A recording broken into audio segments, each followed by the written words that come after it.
Hello and welcome. Good afternoon to everyone who's there at the forum. I would like first to thank Bruce Amoroto for allowing me to share my own thoughts in your discussion forum on women, health, and human rights. So I'll proceed now, and then my topic will be all about women, mothers' role in traditional healing and caring for the family. And then I will let you show the outline that I made for my sharing today. First, I would like to share with you The Witches, Midwives, and Nurses, A History of Women Healers by Barbara Ehrenreich, Feminist Press, 1973. And then I will be focusing on the Babaylan or the priestess, which is a context here in the Philippines. The third one will be women healers versus the male-dominated medical profession. 4 is dependency to healthcare professional but women healers can. Community health workers in the Philippines and village health workers in India will be given as examples for the fourth topic rather. And the fifth one will be our role and tasks today as modern women healers. And by the way, I am Maria Fatima Villena, and I am the author and manager of healthactivist.ph, and I'm also a student like you at the Masters of Arts in Health Policy Studies program in the University of the Philippines, Manila, College of Public Health. So may I now proceed with the first topic. I would like to share or read out loud to you what Barbara Ehrenreich discussed in her 1973 article. She said in her introduction, women have always been healers. They were unlicensed doctors and anatomists of Western history. They were abortionists, nurses, and counselors. They were pharmacists, cultivating healing herbs and exchanging the secrets of their uses. They were midwives, traveling from home to home, village to village. For centuries, women were doctors without degrees, borrowed from books and lectures, learning from each other, and passing on experience from neighbor to neighbor and mother to daughter. They were called wise women by the people, witches or charlatans by the authorities. Medicine is a part of our heritage as women, our history, our birthright. So, there in the article of The History of Women Healers by Barbara Ehrenreich, she more or less gave us the role of women healers in history and how women healers have been suppressed in history by her male counterparts. In the context of the Philippines, if I may read, we have the so-called babaylans or priestesses in the pre-colonial period. However, when the Spaniards colonized the Philippines, babaylans became the subject of condemnation due to their unscientific quote-unquote practices and more so because of their female leadership. They were denigrated by the colonizers from colonial writings through linguistic and physical annihilation. Although the writing of Ehrenreich dates back some 40 years ago, and while we have now increasing women doctors, men have ruled the medical profession.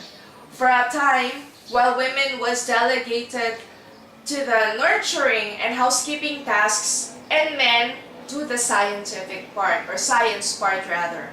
Women are told that their subservience is biologically obtained. We are inherently nurse-like than doctor-like. Well, that's what history told us.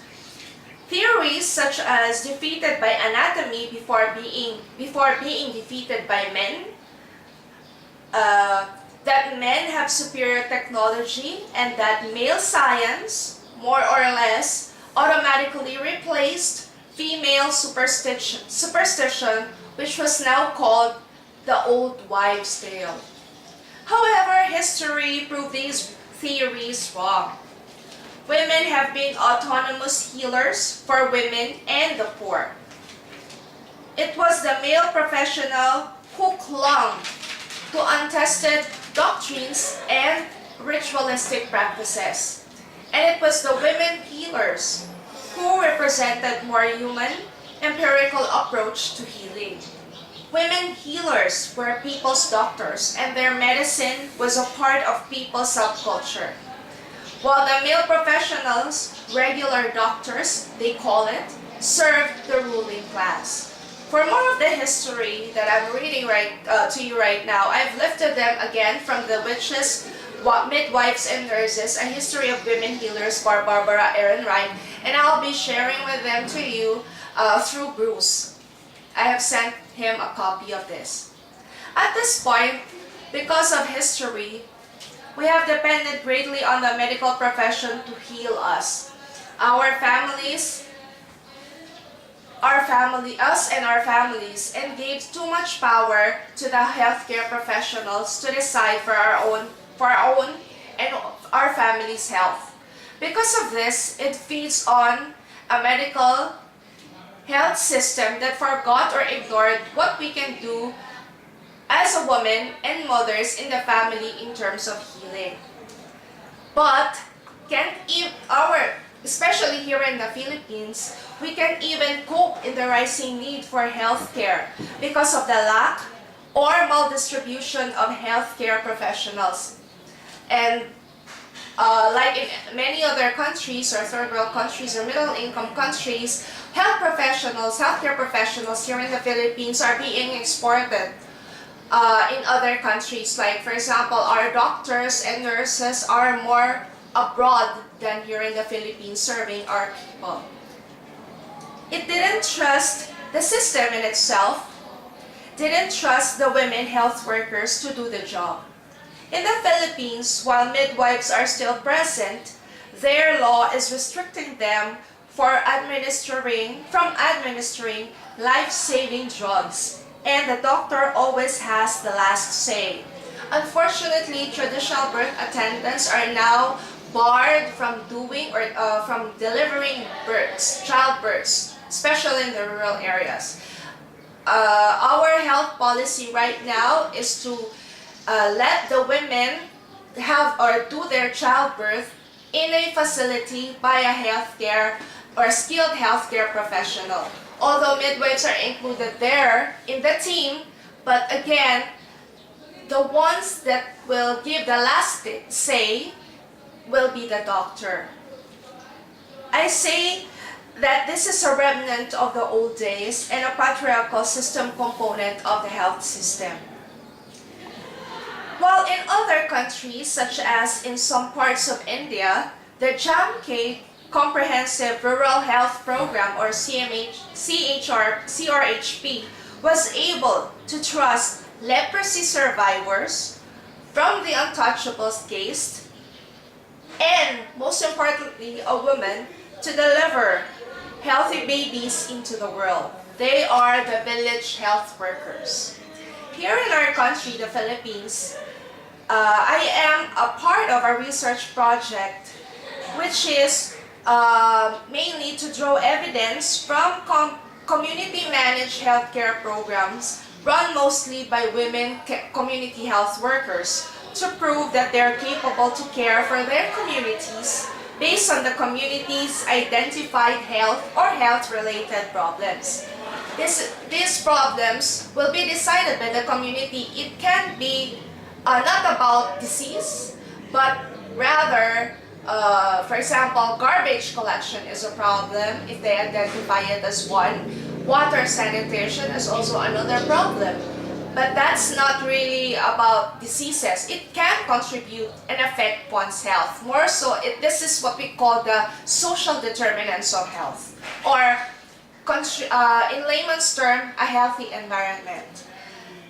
These women CHWs, or community health workers, are mostly mothers too, and have used their training, 2.5 years to be exact, to prevent their communities from having diseases, promote health, and even cure simple illnesses with a combination of using herbal medicine and other traditional healing practices, and biomedicine, whichever is applicable.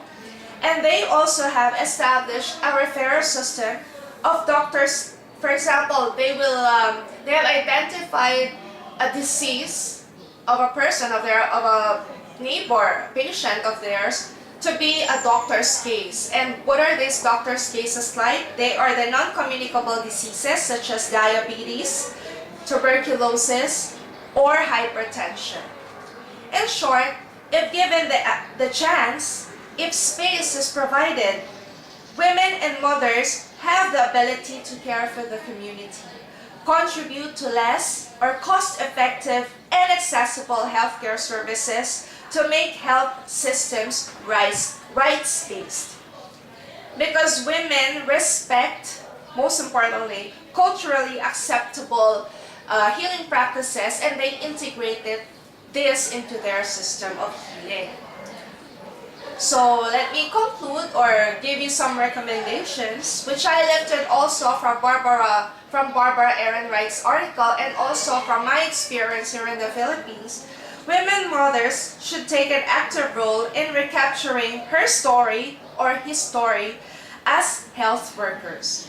There should be no interference in her right as a non-professional to administer herself, her family, and the poor if she chose to do so. Women and the so-called non-professional should stop thinking that scientific substratum of medicine is unassailable. We too should be developing the capability or capacity for critical study of medical science, at least as it relates to women. We should take the challenge, roll up our sleeves, and dip into the work of research. Health literacy is very important.